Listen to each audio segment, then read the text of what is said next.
तो जो EPA tool use करता है वो आपकी स्टैंडर्ड्स एंड एनक्यूज में IEE है एंड EIA है।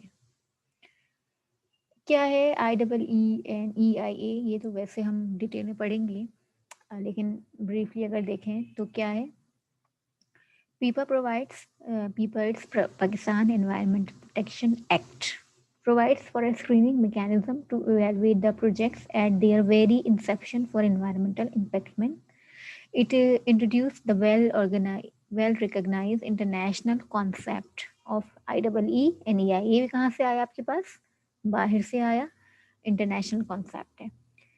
देखें, NIEE is a preliminary environmental review to determine whether or not a project would have a negative impact on the environment। ये बात हमने अभी की कि IEE किया जाएगा देखने के लिए कि जो प्रोजेक्ट बन रहा है उसकी वजह से इन्वायरमेंट पे तो कोई नुकसान नहीं आ रहा, ठीक है। उसके बाद NEIA is an environmental study comprising collection of data, prediction of impacts, comparison of alternatives, ये सब कुछ जो है अभी मैं आपको नहीं बता रही, ये समझने की ज़रूरत है। इसका लेक्चर हम पूरा एक अलग से रखेंगे कि EIA है क्या, ठीक है।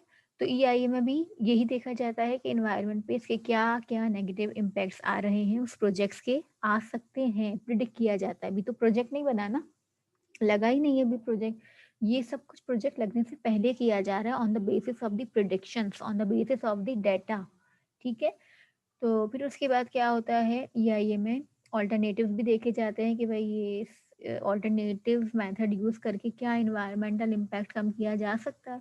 ये सब कुछ जो है वो एक्सपर्ट्स करते हैं और उसके बाद एक रिपोर्ट बनाकर EPA को दे देते हैं।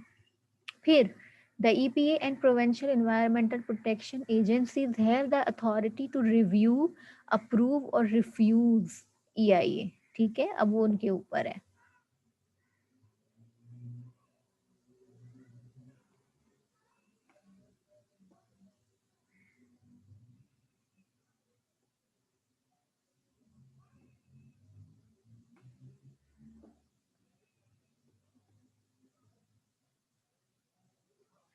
ठीक है। इन्वायरमेंटल प्रोटेक्शन ऑर्डर क्या होता है? PEPA provides a quasi judicial mechanism to curb the harmful effects of pollution caused by any activity in the form of an environmental protection order, which can be issued by the EPA or a provincial environmental protection agency. Discharge or emission of effluent waste, air pollutant, noise, the disposal of waste, the handling of hazardous substances, ठीक है। इन EPA को कुछ भी लगता है कि कहीं पर भी जो है वो फॉलो अप नहीं हो रहा ठीक से, एफ्लुएंट में डिस्चार्ज हो रहा है वेस्ट, एयर पोल्यूटेंट, नॉइज, ये सब कुछ भी कंट्रोल में नहीं आ रहा है कंपनीज, किसी स्पेसिफिक इंडस्ट्री कंपनी की वजह से, तो फिर EPA के पास इख्तियार है कि वो इन्वायरमेंटल प्रोटेक्शन ऑर्डर दे दे। और प्रोटेक्शन ऑर्डर में फिर वही होगा जो हमने पीछे पढ़ा, fine, penalty, closure of business, imprisonment, या जो है रिस्टोरेशन ऑफ द इन्वायरमेंट। वो ऑर्डर कुछ भी हो सकता है, वो एक्टिविटी बंद करवा सकते हैं, रुकवा सकते हैं, सील करवा सकते हैं, केस चल सकता है, सजाएं हो सकती हैं, फाइन हो सकता है, कुछ भी हो सकता है वो, लेकिन उनके पास अख्तियार होता है कि वो EPO दे दे, इन्वायरमेंटल प्रोटेक्शन ऑर्डर। उसमें ऑर्डर के अंदर क्या क्या कर सकते हैं, वो ऑर्डर में क्या क्या मेजर्स लिए जा सकते हैं, अभी हमने बात की। इमीडिएट इमीडिएट स्टॉपेज और कंट्रोल ऑफ द, मतलब इमीडिएटली स्टॉप करवा देना, ठीक है। Installation of a pollution control device, वो ये भी कह सकते हैं कि भाई हमें मसला है, हम बंद नहीं करा रहे, अगर आप ये कोई पॉल्यूशन कंट्रोल डिवाइस लगा लेते हैं, सब्सटीट्यूट डिवाइस कोई लगा लेते हैं तो इन्वायरमेंटल इम्पैक्ट कम होता है, तो फिर ओके कैरी ऑन करते रहें, ये भी एक ऑर्डर का हिस्सा है। डायरेक्ट एक्शंस ले सकते हैं to deal with the pollutant by way of disposal, elimination, incineration. अगर कहीं वो देखते हैं कि कुछ हज़ार्डस सब्सटेंस पड़ा हुआ है और उसके ऊपर कोई नज़रसानी नहीं की जा रही, तो EPA ऑर्डर दे सकता है कि सबको जला दिया जाए, इंसिनरेट कर दिया जाए, चाहे वो उस इंडस्ट्री का सारा वो माल हो, रॉ मटेरियल हो या प्रोडक्ट हो, मैन्युफैक्चरिंग प्रोडक्ट कुछ भी हो, वो नहीं देखेंगे। अगर ऑर्डर दे दिया इंसिनरेट करना है ये हज़ार्डस इन्वायरमेंट के लिए, तो फिर उसे इंसिनरेट या डिस्पोज, एलिमिनेट कर दिया जाएगा। Company can not stop them. इसके अलावा they can order to restore the environment to its original condition prior to the activity। ठीक है, वो environment की रिस्टोरेशन का भी ऑर्डर दे सकते हैं। अब ओनर जो कंपनी का मालिक था उससे क्या करना होगा, रिस्टोरेशन करवानी पड़ेगी और उसके ऊपर जो भी लागत आती है इन्वायरमेंट में उसने, यानी अगर कोई पूरी लेक खराब कर दी है, कोई एक पॉल्यूट कर दी, तो पूरी लेक की सफाई की जिम्मेदारी, कॉस्ट, सब कुछ उसके ऊपर आएगा और इस तरह वो उसे रिस्टोर कराएगा। तो ये मेजर्स है ऑर्डर के। अच्छा, procedure of evidence collection by the Pakistan environmental protection agency क्या है। ईपी को कभी लगता है कि कहीं पर सही काम नहीं हो रहा तो वहाँ अचानक से रेड करवा सकते हैं, अचानक से इंस्पेक्शन के लिए जा सकते हैं और वहाँ से एविडेंस कलेक्ट कर सकते हैं। एविडेंस यानी सैंपल्स कलेक्ट कर सकते हैं। तो लेकिन सैंपल कलेक्ट किस तरह करते हैं। पाकिस्तान इन्वायरमेंटल प्रोटेक्शन एक्ट में एक रूल है, इन्वायरमेंटल सैम्पलिंग रूल।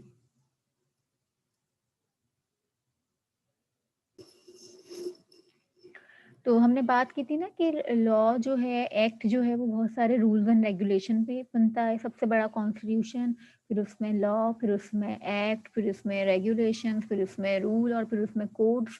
तो इसी तरह ईपीए के बहुत सारे इन्वायरमेंट के हवाले से रूल्स एंड रेगुलेशन है। तो उसमें से एक ये भी है कि सैम्पलिंग रूल क्या है, सैंपल्स कैसे कलेक्ट करना है। इन्वायरमेंटल सैंपल रूल्स 2001 पूरी सैंपल कलेक्शन की गाइडलाइन इसमें मौजूद है और उस रूल को फॉलो करते हुए ही हमने इन्वायरमेंट के सैंपल्स कलेक्ट करने हैं। तो ईपीए खुद भी इस रूल को ही फॉलो करेगा। तो फिर क्या होता है कि only the concerned environmental protection agencies are power to collect evidence through person duly authorize by the DG. ठीक है, किसी शख्स को डीजी अपॉइंट करेगा एविडेंस के लिए। Samples will be collected either by the EPA on its own concerns or on a complaint from an individual to the DG। EPA खुद भी जो है अगर सोचता है कि कहीं पर एविडेंस की ज़रूरत है तो खुद भी कर सकता है। इसके अलावा अगर कोई शहरी, कोई इंडिविजुअल अगर किसी कंपनी या किसी चीज़ के खिलाफ जो है वो आवाज़ उठाता है और डीजी को जाके अपनी कंप्लेंट दर्ज कराता है कि मेरे मोहल्ले में एक इंडस्ट्री है और वो यूं कर रहे हैं और यूं कर रहे हैं, तो उस बेसिस पर भी डीजी जो है वो किसी कंपनी में रेड करवा सकते हैं और वहाँ से सैंपल कलेक्शन करवा सकते हैं।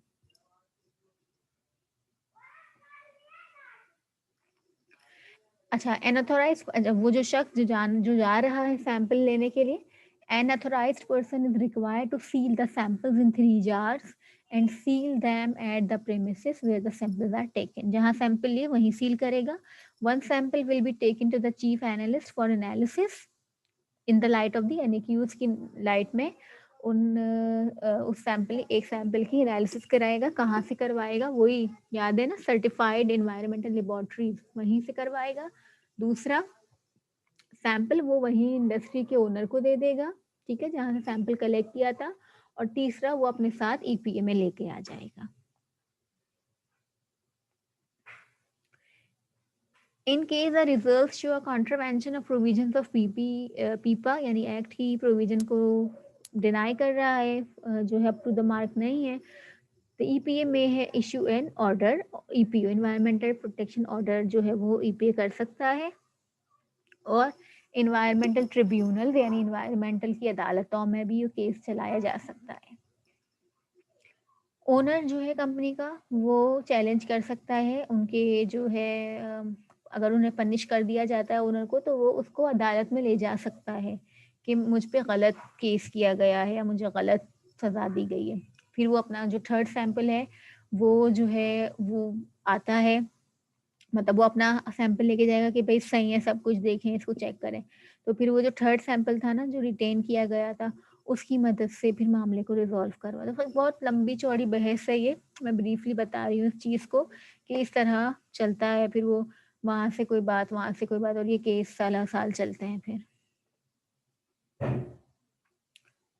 पोल्यूशन चार्ज ये भी हो सकता है ऑर्डर में। PEPA empower the federal government to levy a pollution charge on any person who fails to keep the discharge of effluent. ठीक है,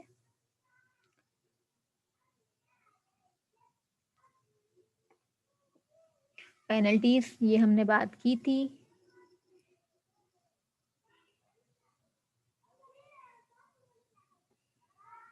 लाइसेंसेस जो होते हैं उन्हें लाइसेंस दिए जाते हैं, लाइसेंसेस रद्द भी किए जा सकते हैं।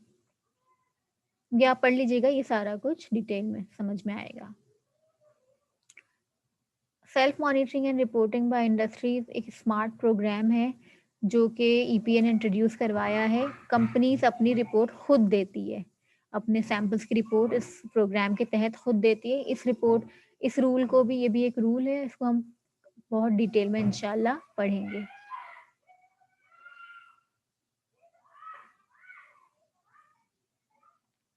शहला जिया केस क्या है स्टूडेंट्स? हम बात कर रहे थे कि कैसे बना पाकिस्तान एनवायरमेंटल प्रोटेक्शन एक्ट। तो इन्वायरमेंट की क्या अहमियत है यहाँ पर? तो हमने बात की थी कि different laws, soft laws, international दबाव, इंटरनेशनल प्रेशर और ट्रेड इंडस्ट्री को फ़रोग देने के लिए जो है पाकिस्तान ने अपन पाकिस्तान में डिफरेंट कन्वेंशंस में हिस्सा लिया और फिर यहाँ पर मिनिस्ट्री ऑफ एनवायरनमेंट बनी, ऑर्डिनेंस बना, ये सब हुआ। इसके अलावा क्या हुआ स्टूडेंट, एक्ट बनाने पर क्यों जो है वो जल्दी की गई, क्यों ऑर्डिनेंस कैसे एक्ट की शक्ल जल्दी से अख्तियार कर गया? कि एक केस आया था, शहला ज़िया केस के नाम से मशहूर है। हमारे पाकिस्तान में इसकी बहुत अहमियत है क्योंकि इसकी वजह से ही पाकिस्तान एनवायरमेंटल प्रोटेक्शन एक्ट बना था।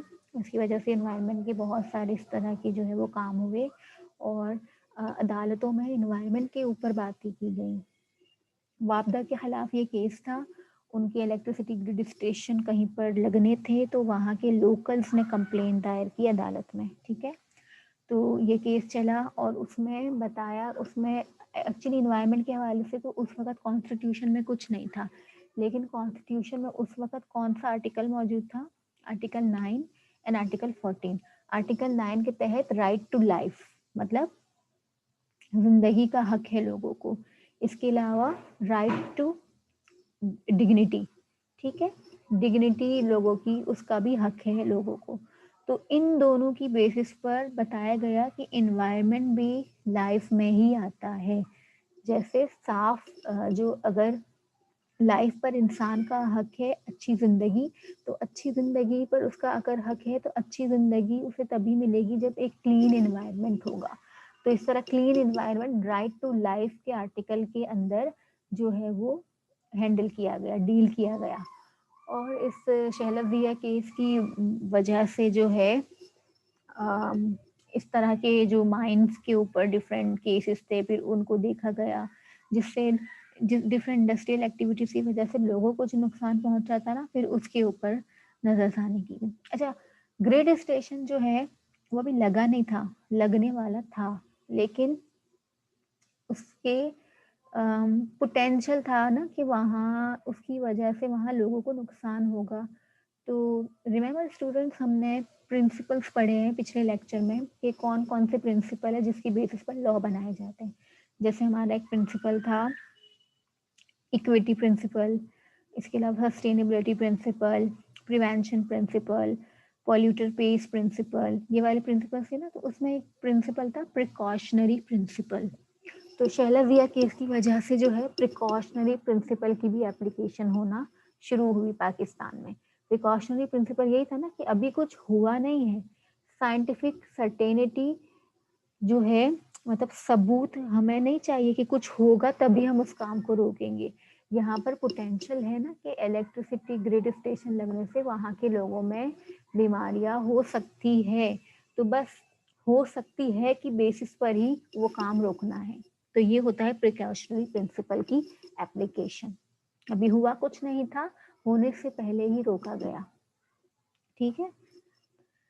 इसी तरह इसके अलावा जो इस केस के बाद फिर जो है और भी इन्वायरमेंटल की प्रॉब्लम्स हैं उन्हें डिस्कस किया गया, वो देख लेते हैं।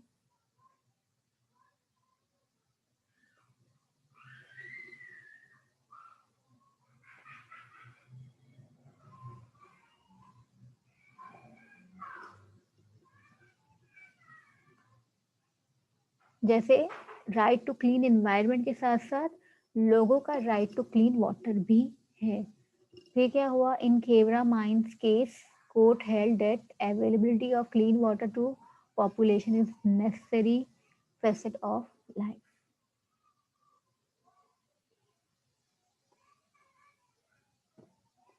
तो ये इस तरह क्लीन वाटर के ऊपर भी जो है वो फिर काम हुआ।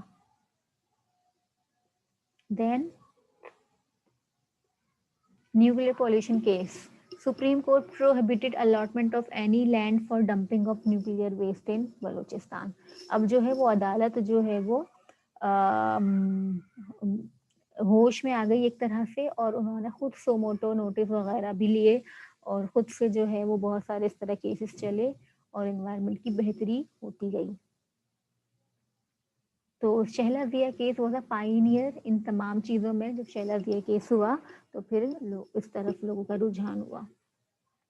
Traffic pollution, Supreme Court pass necessary direction to control traffic pollution in Karachi, कि भाई ये भी इन्वायरमेंट में शामिल है और ये बहुत बड़ा मसला है। इसके अलावा क्या हुआ, Supreme Court pass necessary direction to control pollution by multi storeyed buildings के ऊपर भी फिर स्टूडेंट्स जो हैं वो केसेस चले कि इसकी वजह से पोल्यूशन हो रही है या इन्वायरमेंट जो है वो ख़राब हो रहा है। इसके ऊपर भी नेसेसरी डायरेक्शंस भी पास की गई सुप्रीम कोर्ट की तरफ से। राइट टू प्योर फूड, ठीक है, an attempt to import infected betel nuts, छालियाँ वगैरह ये जो भी हैं वो ब्लॉक की गई। ठीक है, ये कि और किस कानून के तहत की गई, कानून आर्टिकल क्या था, राइट टू प्योर फूड। इसके अलावा सस्टेनेबल डेवलपमेंट, न्यू मरी प्रोजेक्ट जो है वो क्वेश्चन हुआ on the basis of sustainable development. ठीक है,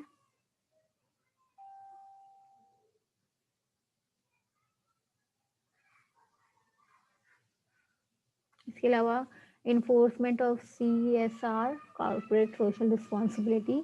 आप लोग जो जो फॉर्म्स में काम कर रहे हैं स्टूडेंट्स, उन्हें अच्छी तरह पता होगा CSR क्या होता है। Supreme Court took suo motu notice to enforce corporate social responsibility for protection.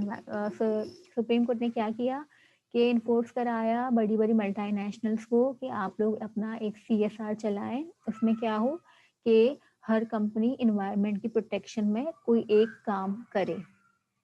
Environment यानी कोई ट्रीज लगाए, या कोई जो है वो क्लीन सॉलिड वेस्ट को कंट्रोल करे किसी एक एरिया के, या लोगों को एजुकेशन प्रोवाइड करे, यानी एक वेलफेयर, एक जो है चैरिटी वाला काम करे इन्वायरमेंट के लिए।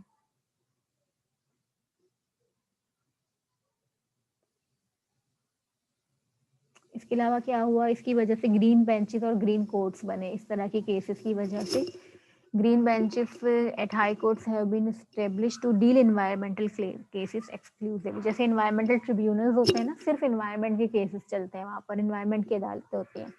इस तरह environmental tribunals बने, green benches बने, green courts बने, district level पर बने, जहाँ पर environment के जो है वो concerns discuss किए जाते थे। इसके अलावा एक कमेटी बनी, committee for enhancing environmental justice. फिर उन अदालतों की भी तो मॉनिटरिंग होनी चाहिए ना कि उन अदालतों में सही काम हो रहा है या नहीं हो रहा। तो उस हवाले से भी जो है इस तरह पेश रफ्त हुई इन्वायरमेंटल लॉ मेकिंग में।